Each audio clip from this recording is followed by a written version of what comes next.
Hello दोस्तों। आज की कक्षा में यूट्यूब की कक्षा में हम भारत दुर्दशा के तीसरे पद का अध्ययन करेंगे। पिछले दो वीडियो जो मैंने चैनल पर अपलोड किया था उसमें हमने भारत दुर्दशा के पहले पद और दूसरे पद पर चर्चा की थी और आज हम तीसरे पद पर चर्चा करेंगे। मैं पाठ कर रही हूँ, आप इसको ध्यान से सुनिए और इसके पाठ करने के साथ साथ मैं आपको कठिन शब्दों के अर्थ बताऊंगी, संदर्भ, प्रसंग और उसकी व्याख्या पर चर्चा होगी और विशेष पर भी। लड़ी वैदिक जैन। अच्छा, ये शुरू करने से पहले मैं अपने छात्रों को कहना चाहूँगी कि आप अपने साथ किताब और कलम लेकर के बैठें और जहाँ जहाँ भी ज़रूरी लगता है उसको नोट डाउन करते चलें। लड़ी वैदिक जैन डुबाई पुस्तक सारी, करी कलह बुलाई जवन सैन पुनि भारी। तिन नासी बुधिबल विद्या धन बहुबारी, छाई अब आलस कुमति कलह अंधियारी। भय अंध पंगु सब दीनहीन बिलखाई, हा हा भारत दुर्दशा न देखी जाए। यह एक तीसरा पद है भारत दुर्दशा कविता का जिसकी हमें व्याख्या करनी है। तो सबसे पहला व्याख्या करने के क्रम में सबसे पहले आता है संदर्भ। आप लिखेंगे कि प्रस्तुत पंक्तियाँ भारत दुर्दशा शीर्षक कविता से उद्धृत है। यह कविता भारत दुर्दशा शीर्षक नाटक में संकलित है जिसका प्रकाशन वर्ष सन 1875 ईस्वी था। इसके रचयिता भारतेंदु हरिश्चंद्र है। यह कविता CBCS पाठ्यक्रम के तीसरे सत्र के तीसरे मेजर कोर्स हिंदी पत्र में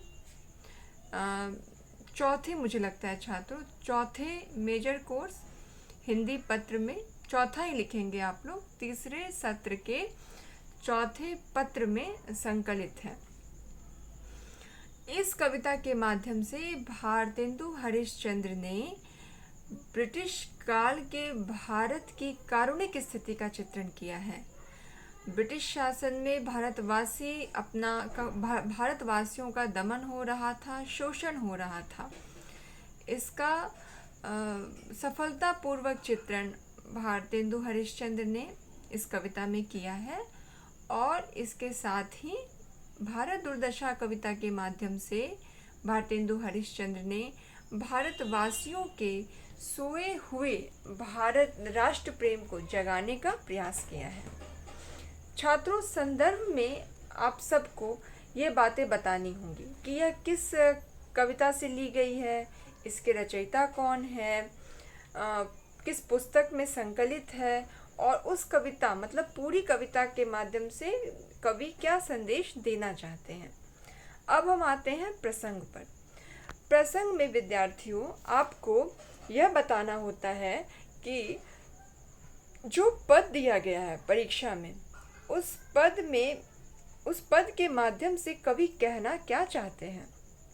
तो देखो, इस जो पद है तीसरे नंबर का जो पद है जिसका पाठ मैंने अभी किया है उसमें कवि भारतेंदु हरिश्चंद्र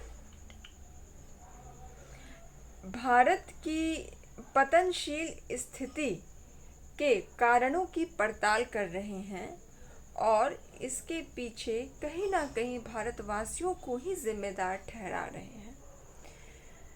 ठीक है, अब व्याख्या में हम समझेंगे कि किस तरह से वो भारतवासियों को जिम्मेदार ठहरा रहे हैं। वे भारतेंदु हरिश्चंद्र कहते हैं कि लड़ी वैदिक जैन डुबाई पुस्तक सारी, मतलब कि भारत वर्ष के इतिहास पर हम जब ध्यान दें तो हम पाते हैं, भारतेंदु हरिश्चंद्र जी कहते हैं कि हम पाते हैं कि जो वेदों को मानते थे, ठीक है, और जो जैन धर्म को मानते थे, वो दोनों उनकी आपस में लड़ाई हुई। वे आपस में लड़ते थे, जैन धर्म को मानने वाले और वेदों को जो मानने वाले थे वे आपस में लड़ते रहें और उन्होंने आपस में लड़कर ही कई सारी किताबों का क्या किया, नाश किया। करी कलह बुलाई जवन सैन पुनि भारी, और आपस में उन्होंने कलह किया, द्वेष पाला और एक दूसरे मतलब आपस के ही शत्रुओं को, भारतवासियों ने आपस के ही शत्रुओं को मिटाने के लिए बाहर से यवनों की सेना को क्या किया था, आमंत्रित किया था। भारत का इतिहास इसका गवाह है कि भारतवासियों ने आपस की शत्रुता से निपटने के लिए बाहरी ताकतों का सहारा लिया था। इसी बात को भारतेंदु हरिश्चंद्र कह रहे हैं। तीन नासी बुद्धि बल विद्या धन बहुबारी। अब भारतेंदु हरिश्चंद्र जी कह रहे हैं कि यवन सेना का भारत पर आक्रमण हुआ और उन्होंने बड़ी मारकाट मचाई, बहुत खून खराबा किया और उन्होंने हर जगह नाश ही नाश किया। धन का नाश, संसाधनों का नाश, पुस्तकालयों का नाश, संपदाओं का नाश, है ना। पुस्तकालय भी जला दिए गए थे। देवालयों पर आक्रमण हुआ था, मंदिर, मस्जिद, इन सब को बिल्कुल तहस नहस कर दिया गया था। तो आगे भारतेंदु हरिश्चंद्र जी कहते हैं कि तीन नासी बुद्धि बल विद्या धन बहुबारी, मतलब उनके आक्रमण ने भारत में हर तरह का नाश फैलाया, बल का, विद्या का, धन का, है ना, बुद्धि का, हर तरह का नाश हुआ। अब उनके इस आक्रमण से जो हानि पहुंची भारत को, इस कारण चारों तरफ क्या फैला हुआ है, चारों तरफ आलस्य, कुमति का अर्थ है खराब बुद्धि, ठीक है, सत्यानाशी बुद्धि, कलह, अंधकार का अर्थ क्या है, मतलब कि निराशा का अंधकार चारों तरफ फैला हुआ है। भय अंध पंगु सब दीनहीन बिलखाई, ठीक है। अब चारों तरफ कुमति है, अंधकार है, लोगों की चेतना सो चुकी है, लोगों में निराशा का भाव है, हीनता का भाव है, हीनता की ग्रंथि है, जिस कारण क्या कह सकते हैं कि हम भारत के लोग, भारतवासी अंधे हो गए हैं, पंगु हो गया, अपाहिज हो गए हैं, दीनहीन बन गए और बिलख रहे हैं। बिलख क्या रहे हैं, अपनी स्थिति को लेकर बिलख रहे हैं। और यह बिलखना जो है, यह जो क्रंदन है भारतवासियों का, उसको देख करके भारतेंदु हरिश्चंद्र जी कहते हैं कि इस दुर्दशा को देख करके वह शोक कर रहे हैं। उनके मुख से हा मतलब विस्मयादि बोधक यह चिन्ह है, यह उनके मुख से निकल रहा है, दुख से निकल रहा है, और वे कह रहे हैं कि भारत की ऐसी स्थिति अब देखी नहीं जाती है। तो यह इस पद की व्याख्या है छात्रों। उसके बाद क्या बारी आएगी, इसमें विशेष बताने की बारी आएगी। देखो विशेष में क्या तुम लोग लिख सकते हो, यह लिख सकते हो कि सबसे पहले तो इन पंक्तियों में लयबद्धता है, संगीतात्मकता है, ठीक है। ऐसे जब हम पद पढ़ते हैं कि लड़ी वैदिक जैन डुबाई पुस्तक सारी, करी कलह बुलाई जवन सैन पुनि भारी, है ना। तीन नासी बुद्धिबल विद्या धन बहुबारी। तो देख रहे हो तुम लोग, हर पंक्ति के आखिरी में सब लोग पहले अपनी किताबें लेके ज़रूर बैठो। किताबों को पढ़ के तुम लोग को इस शैली के बारे में समझ में आएगा। तो सारी, भारी, बारी, अंधियारी, बिलखाई, जाई, यह बताता है कि इस पद में तुकांतता है और क्या है, संगीतात्मकता है। इसमें दूसरी विशेषता क्या है, तो करी कलह में किस अलंकार का प्रयोग हुआ है, अनुप्रास अलंकार का प्रयोग हुआ है।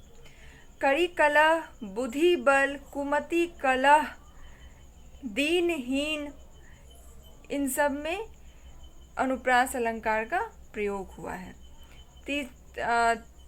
तीसरी विशेषता हा में विस्मयादि बोधक चिन्ह है, इसका प्रयोग किया है कवि ने। चौथी की कारुणिक रस का प्रयोग हुआ है इस पद में।